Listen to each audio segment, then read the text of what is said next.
динде кыяс деген бар го. Пайгамбар саллаллаху алейхи вассалам өзү эмнеге биринчи күнү орозо туткан? Мен ушул күнгө келгениме Аллахка шүгүр кылып тутам деген эле го. Биз мусулмандар дагы ошол күнү салават айтып чогулуп ал күндү өзгөчө өткөзсөк болбойбу? Пайгамбар деле ал күндү өзгөчө кылып орозо туткан го. Биринчи албетте динде кыяс деген нерсе бар. Динде кыяс деген нерсе бар. Аны эч ким четке какпайт. Бирок ошол кыяс качан кабыл алынат? Ошол бекинде суроо көптөгөн адамдар жаңылып калышат. Кыяс деген эмне? Кыяс деген салыштыруу деген сөз да. Мисалы бир ибадатка же бир өкүмгө байланыштуу далил келген. Анан дагы бир ошондой маселе чыккан болсо, ошол учурда же андан кийин анан ошо эки маселе окшош болгон болсо, ошо биринчи маселеге келген далилдин себебине таянып, экинчи маселеге дагы ошондой өкүм берүүнү, салыштырып өкүм берүүнү кыяс деп коет. Кыястын шарты эмне? Бул алымдардын баардык бир ооздан кабыл алган шарты кыяс деген бул ошо Куран сүннөттө далил болбой калган күндө анан ошо кыяска кайтылат. Мындайча айтканда Куран сүннөткө каршы келбегидей далил болуш керек бул. Ошондо анан кыяс кабыл кылынат. Аны эми ушул жана кыясты пайгамбар саллаллаху алейхи вассаламдын туулган күнүн өткөрүүнө далил кылсак болобу деген суроо келип атат окшойт. Албетте болбойт. Эмне себептен? Анткени пайгамбар саллаллаху алейхи вассаламдан келген сүннөт сунна таркия деп коет. Пайгамбарыбыз кылбай кеткен, аткарбаган иши болгон. Мындайча айтканда пайгамбарыбыз мүмкүнчүлүгү болуп туруп, кылууга эч бир тоскоолдук жок болуп туруп, ошого карабастан кылбаган иштерди сунна таркия деп коет. Мына пайгамбарыбыздын туулган күнү ушул нерсеге кирет. Пайгамбарыбыздын өткөргөнгө мүмкүнчүлүгү бар эле. Эч бир тоскоолдук жок эле. Ошондой эле сахабалардын учурунда дагы пайгамбарыбызды өткөрүү мүмкүнчүлүгү бар эле, туулган күнү өткөрүү. Эч бир тоскоолдук жок. Ошого карабастан алар таштадыбы? Демек, андан кийинки адамдар да ошону ташташ керек. Эгерде ага карабай ушуну пайгамбарыбызды улуктап мен сүннөттө өткөрөм деген болсо, демек пайгамбарыбызды кылбаган нерсени мен кылам. Алар жакшы деп билбегенди мен жакшы деп билем дегенге барабар да. Мына туулган күнү ошого барабар. Пайгамбар саллаллаху алейхи вассалам биринчи күнү жөнүндө суралганда, ал пайгамбарыбыздын хадисте карасаңыздар мындай да, пайгамбарыбыз ал жерде ошол биринчи күн жөнүндө суралды. Ал пайгамбарыбыз туулган күн жөнүндө суралган жок. Ошо биринчи күндүн улуктугу жөнүндө суралды. Явумли синейин деп. Ошондо айтты. Ал күндөрү амалдар көтөрүлөт, ошол күнү мен туулгам деди.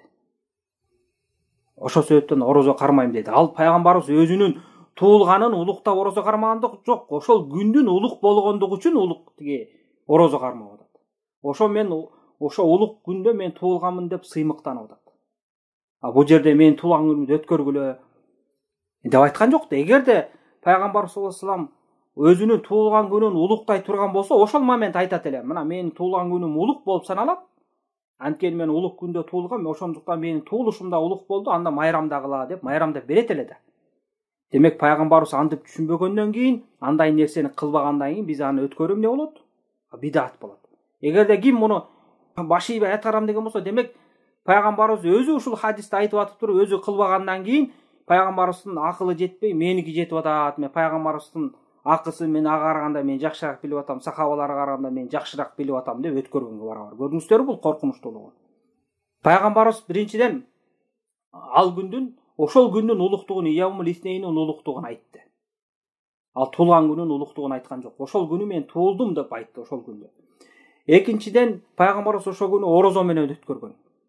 Азыркы убакта чала молдолор концерт менен өткөрүп атат, тамак аш жеп, тамак ашка тойбой ошол күнү өткөрүп атышат.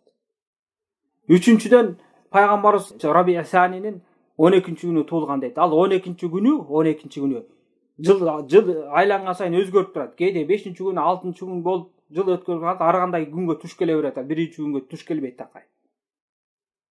Алар болсо пайгамбарыбыз ошо Раби Асанинин 12-нчи күнү туулган деп майрамдашат да. Пайгамбарыбыз такайлага туш келе бербейт. Ошол жылы туулган кечте пайгамбар саллаллаху алейхи вассаламдын 12-нчи күндө туш келип калышы ыктымал. Бул биринчиден. Экинчиден пайгамбарыбыз кайсы күнү туулганында бул талашмаса эле эч бир далил жок.